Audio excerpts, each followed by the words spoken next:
पुणे नाशिक महामार्गावरील नारिंगाव परिसरात आज पहाटे एक धक्कादायक घटना घडली आहे। 12 टायरच्या डंपरला अचानक आग लागल्याने संपूर्ण वाहन जळून खाक झाले।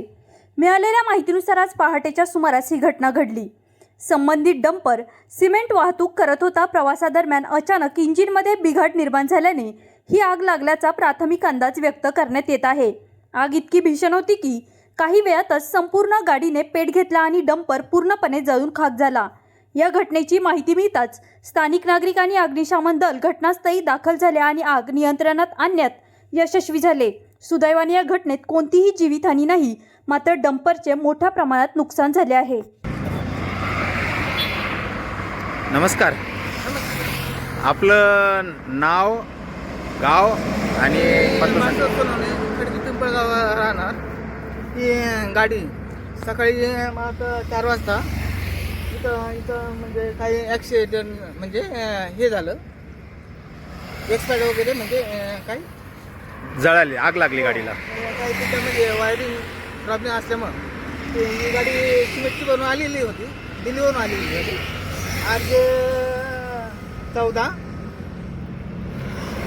25 गाडी नंबर काय आहे? RJ 14 GP 25 GP 25। ही गाडी कुठली आहे? ही राजस्थानची। राजस्थानची। इकडे आली होती नारंगाव ठिकाणी, नारंगाव ही पुण्याला निघाली होती। पुण्याला चालली होती। आणि गाडीमध्ये काय सामान होतं? गाडीमध्ये सिमेंट भरलेलं होतं। सिमेंट भरलेलं गाडीमध्ये। तर गाडी आता गाडीचे टायर वगैरे सगळे जळाले। काय कंडिशन आहे गाडीची? पूर्ण गेलेली, गाडी पूर्ण जळून गेलेली आहे। पूर्ण म्हणजे गाडीला वाचवण्यात काही यश आलं नाही यांना? काहीच नाही, पूर्ण काही नाही। याचे ड्रायव्हर वगैरे कुठे गेलेत गाडीचे, काय माहिती आहे? ड्रायव्हर काही माहिती नाही। ते मी सकाळी आलो त्यावेळेस बघितलं, आता अशी कंडिशन दिसली, त्याच्यामुळे मी टाकलं बघितलं ते कंडिशन त्याच्यामुळे ड्रायव्हर वगैरे पण नाही। गाडीचं पूर्ण म्हणजे लॉस पूर्ण संपल्यात जमा आहे गाडी, संपल्या।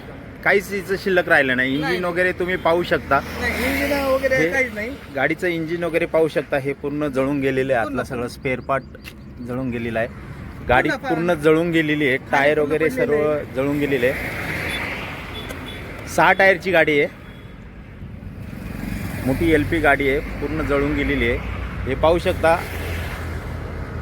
एवढा धूर झालेला आहे गाडीचं। सगळं टायर वगैरे सगळे जळून गेलेले आहे। 12 टायर गाडी, 12 टायर गाडी आहे, पूर्ण जळून गेलेली आहे।